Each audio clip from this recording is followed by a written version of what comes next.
What's up? It's your boy Centron coming back at you with another review video. And I kid you not, that's my real name! Man, this was a good ass movie. I live in Japan, so I was able to see it, and nice shit, man. It was a solid movie.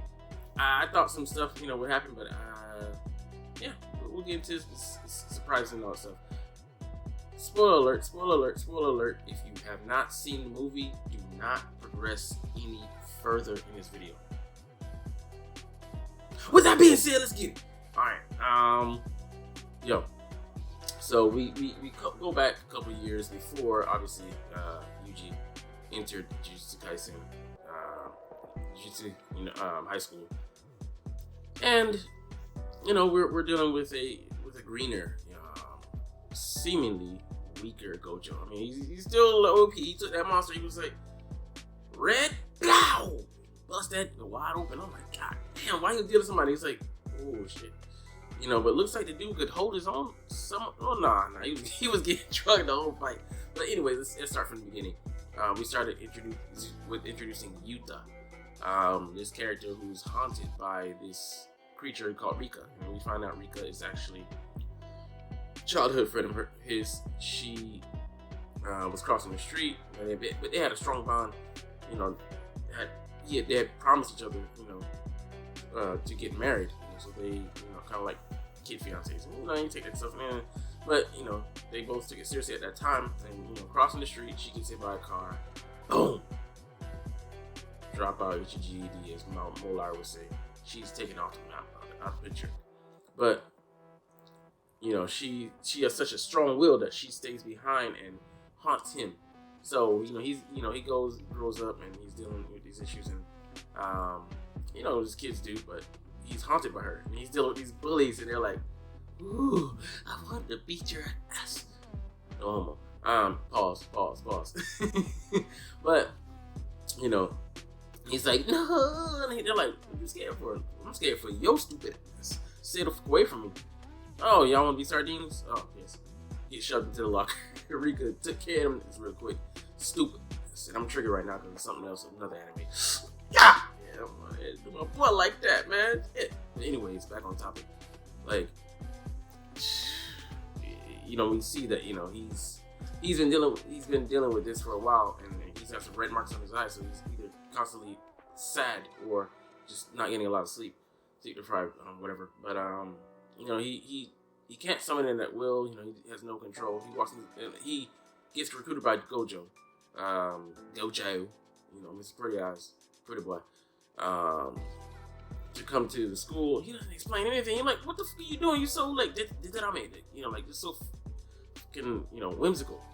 And he come there, and when he comes there and walks to the classroom, greeting his classmates, Panda, Inumaki, which is like short little guy who can speak, words into existence that actually have power, and Maki, who wields a weapon, but she doesn't really have, she doesn't have curse energy, but she can sense things, stuff like that, because she comes from a clan, and her siblings got the power, she didn't. But blessing in disguise, because she got kicked out and doesn't have to live within the confines of their world, and doesn't have to suffer under expectations. So, but then they all, sense the curse energy. Him is powerful, curse energy, whatever. He can't control it. It attack, and it kind of like comes out, and they try to attack him. And if you attack him, that's when Rika gets pissed and tries to, off you. And then they end up getting cornered, like, getting distracted by Gojo, and he's like, well, he's explaining all this stuff, because he has such under control, because he's powerful as shit. We'll deal with that in a second. But they try to help him to exercise Rika, and we get the plot, we get the guy who we seen sneaking in the background, Geto, who's, friends with Volcano Head, and Megumi, another strong-ass demon. And, you're like, okay, this is where he got his start. So we find out he's friends with Gojo, and he's been friends with him, raised up, came up together, in the high school. But they had some ideological differences. He decided to become a villain, correct the world, or shape the world in his own image. So he's out. But he's pulling the strings behind the scenes, and you see him, here and there popping up. But in one case especially, get to that next, he goes to a school, and he's trying to teach him how to harness his powers, and he's just scared of shit. And this is, the demons are actually the curses are actually staying away from him because they recognize the power of his curse that's haunting him. But there's a special grade that pops up, swallows him and Maki, and then we go, they're still inside that barrier. So Gojo's just like, all right, I'm gonna let you kids. Deuces. I'm like, but he ended up, Maki, her weapon ends up being outside the creature, so she's powerless, and she can't stand up to it. And he asks her questions, and we'll get to that later in the love interest. But they get in pinch. He rescues them. He calls upon Rika for the first time in his life, puts on the ring, says, I love you, baby, and you do a solid. You know what I'm saying? Before you blow some mustard. But he gets him out of the situation. I mean, it was a dire situation. If he didn't do anything, they would have all died. And Maki, he develops a little goodwill with her. So next, they get introduced. So I like that they introduce kind of like the crew that we've been around. We haven't seen instead of some of their powers, or kind of like figuring out their history, whatever. Next, he chills with Inumaki, and this is where Geto come behind the scenes, trying to find out information about him. Gets his card and find out he's a special class. He's above first grade. I don't even know where Maki and them are, but I think Inumaki is in first grade at this point. Yes, to drink that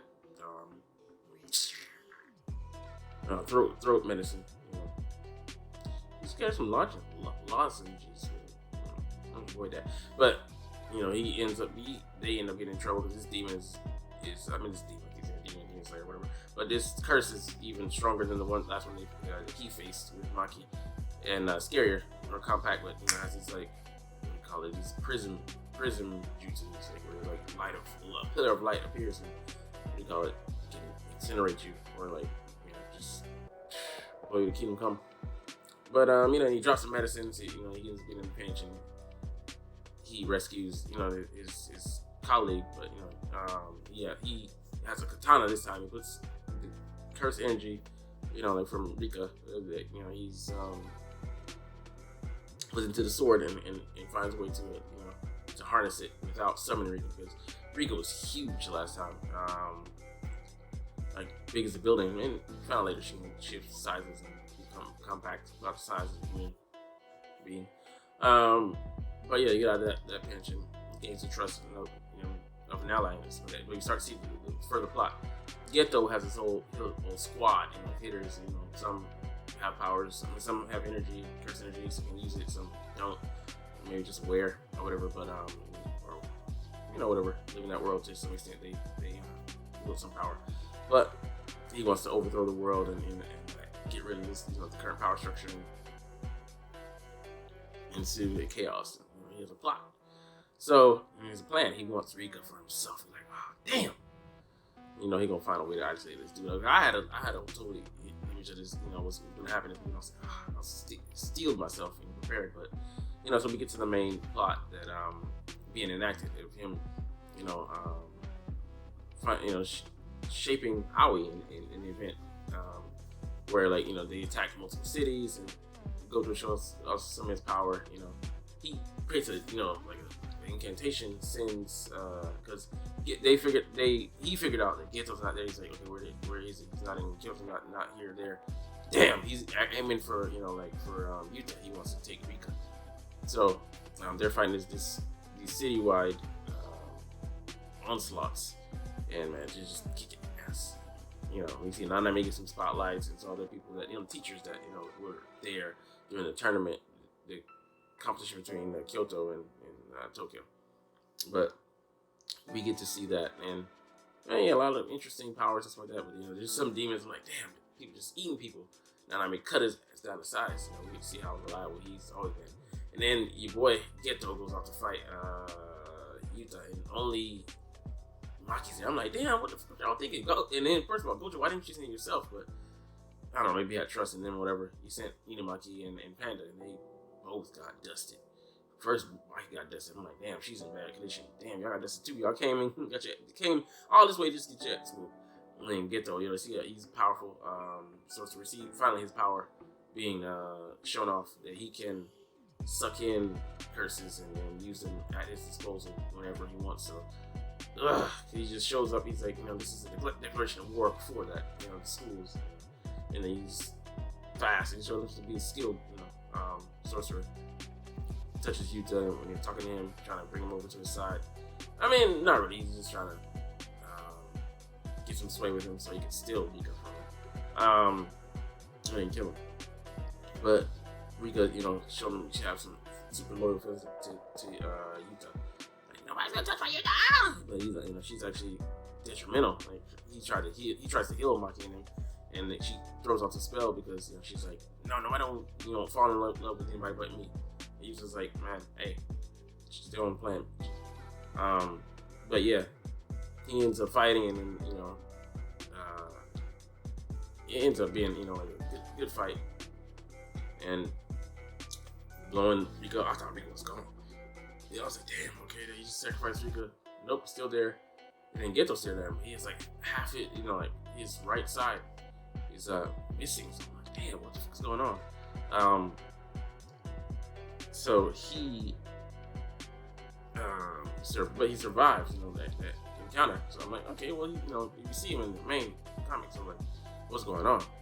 Okay, I just thought that was I mean, since he's not dead, and Rika's not dead, and then it's come out, Yuta's not dead. So what's going on? And he's like, but he promised for that to get, I guess, access to that power. He promised Rika to that he would go with her. So that means like die, but he didn't have to die. So I'm like, what happened to Yuta? He didn't die in this encounter. What's going on?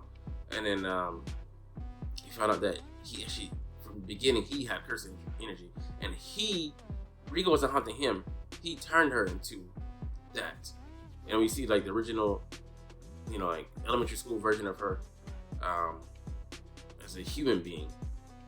He turned her into that. He was cursing her. Like, wow. So it was on it, twisted, flipped on his head. But yeah, she dissipated and left and everything. And wow, he's actually quite strong. I'm not gonna go into that. So that's like, it was interesting though. So he didn't die, and I mean Rika died, but I thought he was gonna die because this is before Yuta even came to Yuji even came to the university to the school and whatnot. But we found out Geto. He's severely wounded, and Gojo and him used to be best friends. I'm like, wow. And he's like, yeah, I love you, bro, because I love you. And I'm like, we just killed the dude. So how does this dude running rampant in Jujutsu Kaisen first season if he's fucking dead? That's a mystery there. I know the answer because I couldn't help but search, but obviously he was brought back to life, or he's a curse now. So one of the two. But it's super interesting. So I mean, like, it was a good film. I thought, like it was they were gonna go with some more emotional punches, but finding out Yuta's still alive, how's he gonna figure into the plot moving on from here? Because we saw like after the credits that spoiler alert if you don't know about the credits. We saw after the credits that he's off training with Indian senpai. Indian. Yeah, I'm not gonna say it. Yeah. But yeah. And then like someone comes up. I'm like, who's that? Gojo?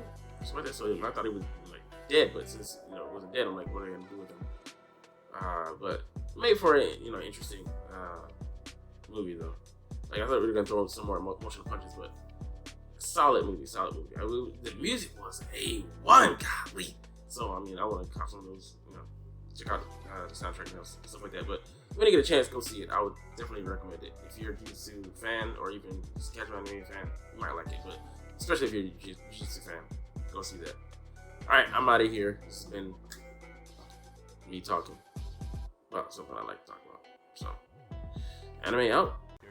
Like, comment, share,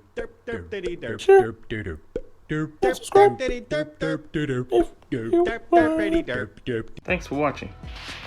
check me out at Centron Anime, Centron Life, or Centron Laughs, or other social media.